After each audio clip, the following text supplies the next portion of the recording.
वैसे देखा जाए तो आपको इंटरनेट में पचासों डिफरेंसेस मिलेंगे सीबीएसई और आईसीएसई के, लेकिन इन डिफरेंसेस में से एक डिफरेंसेस भी आपके काम नहीं आएंगे। आज मैं आपको उन इम्पॉर्टेंट 5 या 6 डिफरेंसेस के बारे में डिस्कस करूंगी जो आपके लिए बहुत इम्पॉर्टेंट होगा। क्योंकि जब मैं स्कूल गोइंग स्टूडेंट थी, मुझे भी नहीं पता था कि आईसीएसई और सीबीएसई का डिफरेंस क्या है, और मेरे पेरेंट को भी नहीं पता था कि आईसीएसई और सीबीएसई का डिफरेंस क्या है। मेरे जो एरिया में जो स्कूल था, हम वहीं पे गए और वहीं पे पढ़े। पास में, घर के पास में जो स्कूल था, हम वहीं जाते थे। बस ऐसा पैटर्न था। आप मेरे वीडियो के साथ एंड तक बने रहे, क्योंकि एंड में मैं आपको कुछ प्रॉमिसिंग चीज बोलने वाली हूँ जो इस वीडियो का सबसे इंपॉर्टेंट सेक्शन है। आप भी एज अ पेरेंट या एज अ स्टूडेंट, आपको ये जानने की उत्सुकता होती होगी कि एक्चुअली में कौन सा स्कूल बेटर है, मतलब कौन सा करिकुलम आपके लिए बेटर है। तो मैं अपने 5 साल के एक्सपीरियंस इन टीचिंग के बाद आपको ये चीज बताने वाली हूँ जो कि आपके लिए बहुत इंपॉर्टेंट है। और ये मैं 100%, हाँ, दावे के साथ बोल सकती हूँ कि जो डिफरेंस मैं आज आपके सामने लेके आने वाली हूँ वो आपके सामने कोई नहीं ला पाएगा, या किसी ने भी नहीं लाया होगा। क्योंकि दोस्तों, मैं आपको बता दूं कि मैंने एक ही साथ पूरे सीबीएसई के बच्चे, आईसीएसई के बच्चे और स्टेट बोर्ड के बच्चे को कैटर किया हुआ है। जिस इंस्टीट्यूट में मैं काम करती थी, वहां पे मैं ट्यूसडे और थर्सडे को सीबीएसई को कैटर करती थी और वेंसडे और फ्राइडे को आईसीएसई को कैटर करती थी। और ऐसा भी है कि जो सीबीएसई के बैच को मैं कैटर करती थी, वो एक स्कूल के बच्चे नहीं, बहुत उस सिटी के बहुत सारे स्कूल के बच्चे को मिला के मेरा सीबीएसई का बैच बनता था, और उसी सिटी के बहुत सारे आईसीएसई स्कूल के बच्चे को मिला के मेरा आईसीएसई वाला बैच बनता था। तो इस दौरान, मेरे इस पढ़ाने की एक्सपीरियंस के दौरान, मैंने कुछ कुछ चीजें वो उन बच्चों में नोटिस किए हैं।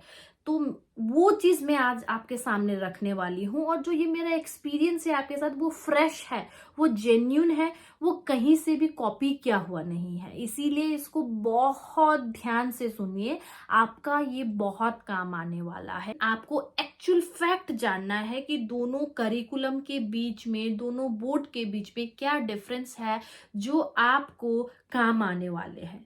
पहला डिफरेंस ये है दोस्तों कि सीबीएसई बोर्ड जो है वो इजी बोर्ड है, और आईसीएसई जो है वो toughest, one of the toughest board of India है। अब ऐसा क्यों? क्योंकि सीबीएसई जो है वो बच्चों को स्ट्रेट फॉरवर्ड चीज पढ़ाते हैं, और आईसीएसई जो है वो बहुत वास्ट करिकुलम लेके आए हैं। अब इसका एग्जाम्पल मैं देती हूँ। आईसीएसई बोर्ड में दोस्तों, साइंस जो सब्जेक्ट है वो क्लास 6 से स्प्लिट हो जाते हैं, फिजिक्स, केमिस्ट्री और बायोलॉजी में। लेकिन सीबीएसई में क्लास 10 तक बच्चे एक ही बुक पढ़ते हैं साइंस के, एक बुक। जब आईसीएसई के साइंस इतने मोटे होंगे, सीबीएसई के साइंस इतने मोटे होंगे। मतलब आप वास्टनेस ऑफ करिकुलम को देखो। ये अगर आईसीएसई है तो ये सीबीएसई है, एक सब्जेक्ट के बुक में। अब एज अ पेरेंट आप ऐसा सोचते होंगे कि आईसीएसई टफ है, तो मुझे मेरे बच्चे को आईसीएसई में डालना चाहिए क्योंकि वो और डिस्क्रिप्टिव है, मेरे बच्चे और ज्यादा सीखेंगे। अब दूसरी तरफ अगर आप बच्चे हो और इस वीडियो को देख रहे हो, तो आपको लगेगा कि मुझे आईसीएसई में जाना ही नहीं है, वो इतना टफ है, मैं सीबीएसई में ही जाऊंगा। पापा को बोलूंगा कि मुझे यही स्कूल पसंद है, मैं इसी में जाऊंगा, मैं आईसीएसई की सोचूंगा भी नहीं। और दूसरा चीज मैं आपको बता दूं कि इंडिया के सारे कॉम्पिटिटिव एग्जाम्स जो है वो सीबीएसई करिकुलम को फॉलो करते हैं, ना कि आईसीएसई। मतलब अब क्या हो गया, अब पापा ने जो सोचा था कि बच्चे को आईसीएसई भेजेंगे, अब वो भी सोच रहे हैं कि मैं बच्चों को सीबीएसई ही भेजूंगा। थोड़ा टाइम लीजिए इसको प्रोसेस करने के लिए, बहुत चीजें हैं इनमें जो मुझे आपको बताने हैं, और अभी अपने डिसीजन या कंक्लूजन में ना आइए तो बेहतर होगा थोड़ा, क्योंकि आप फिर इधर से फिर आप इधर आने वाले हो। मैं कुछ ऐसा बताने वाली हूँ। अब अपने टीचिंग एक्सपीरियंस के दौरान मैंने जब क्लास 7, क्लास 8 क्लास 9 और क्लास 10 के बच्चों में डिफरेंसेस देखा सीबीएसई और आईसीएसई के, तो आप थोड़ा 2 बार सोचोगे बच्चों को सीबीएसई में डालने से पहले। तो सबसे पहले क्लास 8 की एग्जाम्पल लेते हैं, क्योंकि ये एक ब्रिज क्लास है। 9-10 सेकेंडरी सेक्शन और 6-7 एलिमेंट्री सेक्शन के एक ब्रिज क्लास है क्लास 8। तो मैंने क्या किया, मैंने अपने एक्सपीरियंस के दौरान दोनों बैचेस के क्लास 8 के बच्चों को मैंने ऑब्जर्व किया और उनका मैंने आईक्यू टेस्ट किया। तो मुझे पता चला कि जो मेरे सीबीएसई के बैच है उनकी कैपेबिलिटीज थोड़ा कम है as compare to that of ICSE. अब इसमें मैं थोड़ा कुछ ऐड करने वाली हूँ। तो ऐसा नहीं है कि सीबीएसई के बच्चे जो है पढ़ने में खराब थे, वो भी पढ़ने में बहुत अच्छे थे, वो भी इंटेलिजेंट थे। आईसीएसई के बच्चे कहीं ना कहीं सीबीएसई के मोस्ट इंटेलिजेंट बच्चे को भी ओवरकम कर रहे थे। ऐसा क्यों हुआ? बहुत इंटेलिजेंट सीबीएसई के बच्चे भी आईसीएसई के सामने थोड़ा कम पढ़ रहे थे, उनका मोरल थोड़ा कम हो रहा था।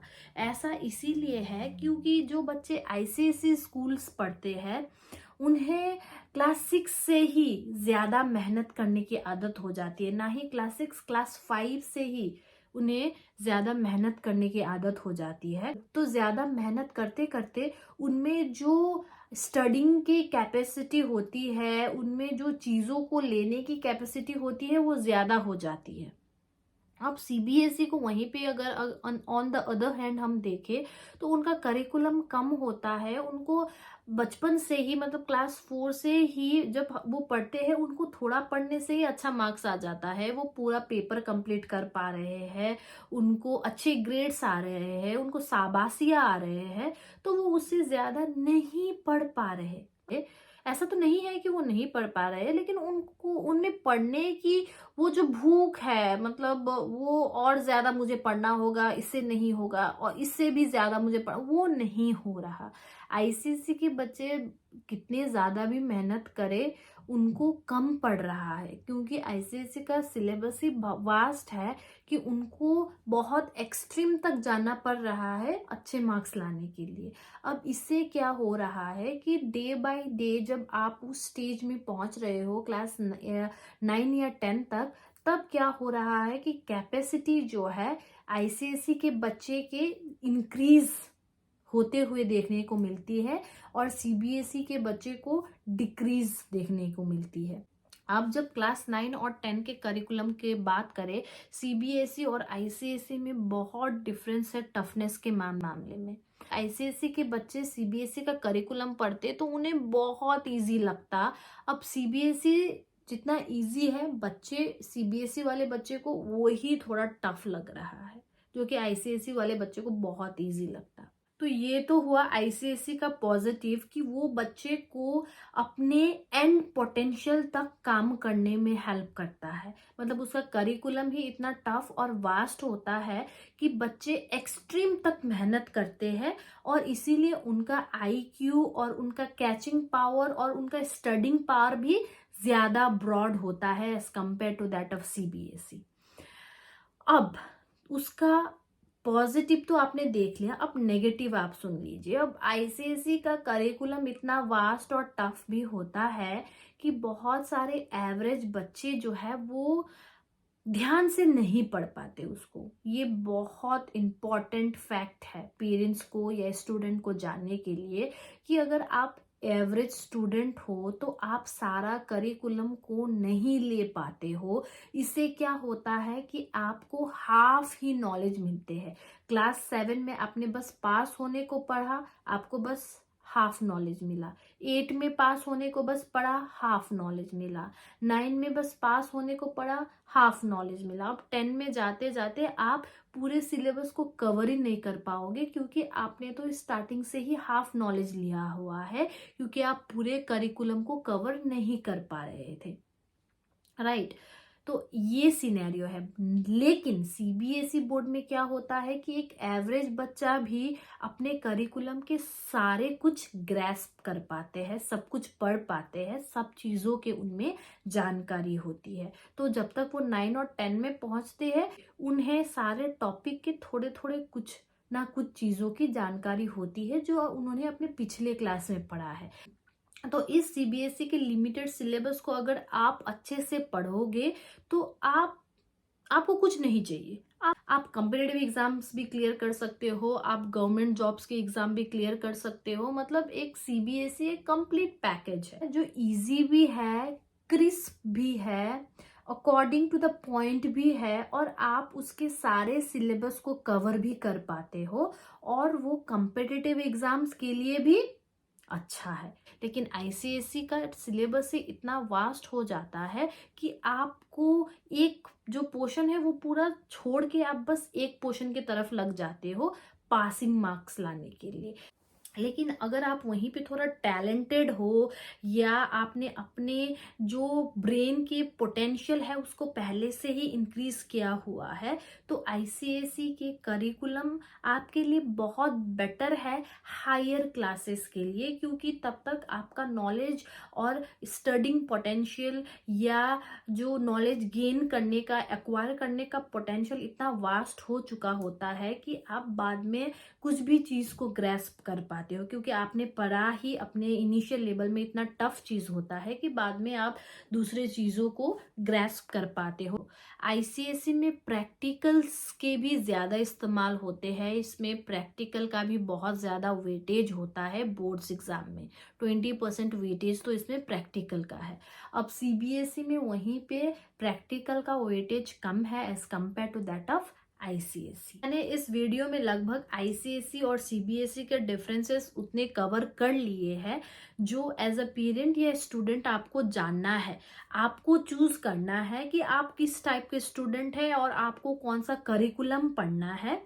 अब मैं अपने एक्सपीरियंस के हेल्प से मैंने कुछ चीज़ों को डिकोड किया है कि बच्चे को एक्चुअली में सीबीएसई पढ़ना चाहिए या आईसीएसई पढ़ना चाहिए, और कौन से क्लास तक वो आईसीएसई पढ़ सकते हैं, कौन सा सीबीएसई और आईसीएसई का कॉम्बिनेशन उनके लिए अच्छा रहेगा ताकि वो आगे जाके अच्छा पढ़ पाए। तो ये चीज़ें मैं आपको दूसरे वीडियो में शेयर करूंगी, क्योंकि सारे चीज़ अगर मैं यहीं पे बताने लगूँ तो वीडियो बहुत लंबा हो जाएगा और आप भी बोर हो जाओगे। तो पार्ट 2 वीडियो में मैं ये स्पेसिफिकली बनाऊंगी कि कौन सा कॉम्बिनेशन ऑफ सीबीएसई, कौन से क्लास तक आपको आईसीएसई बोर्ड में पढ़ना चाहिए और कौन से क्लास से आपको सीबीएसई में जाना चाहिए, और आपके माइंडसेट कैसे है, आपके आईक्यू कैसे है, अकॉर्डिंगली आपको कौन सा बोर्ड चूज करना चाहिए, उसके बारे में मैं डिस्कस करूंगी। अगर वीडियो पसंद आया हो तो मेरे चैनल को सब्सक्राइब करें और ये वीडियो को लाइक भी कर दे, और हो सके तो कमेंट भी करें कि आपको कैसा लगा। Thank you so much. Thank